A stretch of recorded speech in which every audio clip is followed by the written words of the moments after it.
इसमें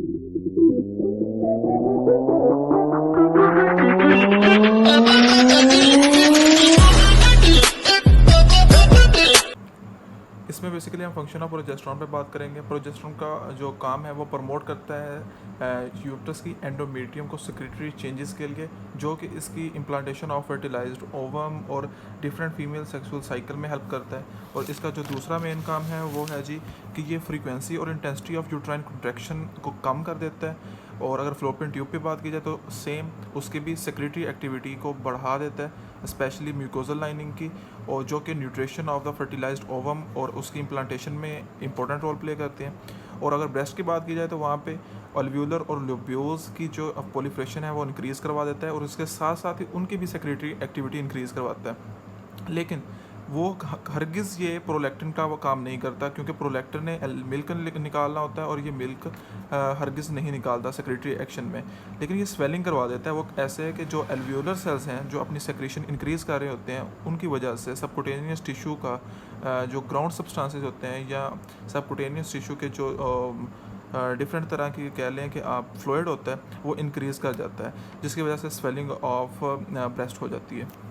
अब थोड़ी सी हम ज़रा जी मेंस्ट्रुएशन साइकिल की बात कर लेते हैं, जो नॉर्मली 28 डेज़ का होता है। ये एंडोमेट्रियम में बहुत सारी चेंजेस लेके आता है विद रिस्पेक्ट टू एस्ट्रोजन और प्रोजेस्टेरॉन। इसके 3 फेज़ होते हैं, एक प्रोलिफरेटिव, एक सेक्रेटरी और एक मेंस्ट्रुअल फेज़।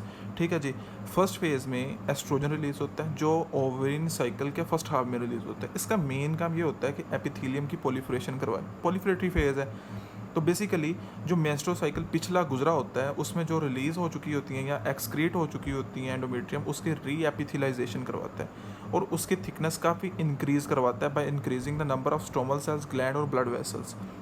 अब जो सिक्रेटरी फेज़ है उसमें बेसिकली प्रोजेस्टेरॉन रिलीज़ होता है और second half of the ovarian cycle में रिलीज़ होता है। ये बेसिकली उसकी स्वेलिंग, सिक्रेटरी एक्टिविटी और एंडोमेट्रियम की थिकनेस इंक्रीज़ कराता है। स्वेलिंग में बेसिकली जो ग्लैंडुलर सेक्रीशंस होती हैं वो एक्यूमुलेट हो जाती हैं, उनमें बेसिक जो है वो लिपिड, ग्लाइकोजन और स्टोमल सेल्स होते हैं।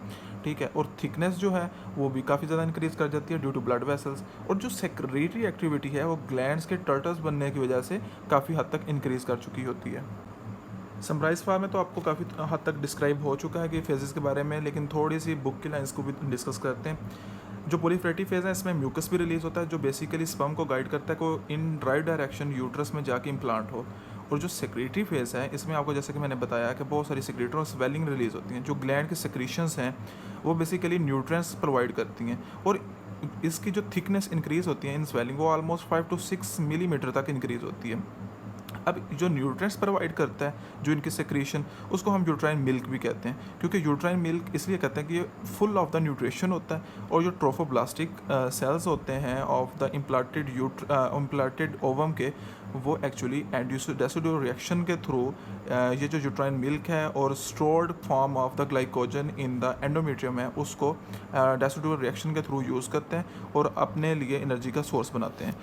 मेंस्ट्रुएशन में बेसिकली जब प्रेगनेंसी नहीं हो पाती या फर्टिलाइजेशन नहीं हो पाती तो जो कॉर्पस ल्यूटियम होता है वो डिजनरेट होना शुरू हो जाता है। जब वो डिजनरेट होता है तो उसका जो सेक्रेटरी एक्शन है वो भी कम हो जाता है। इन रिजल्ट प्रोजेस्टेरॉन और एस्ट्रोजन जो यहाँ से निकल रहे थे कॉर्पस ल्यूटियम से, उनका सपोर्टिव एक्शन होता है एंडोमेट्रियम पे।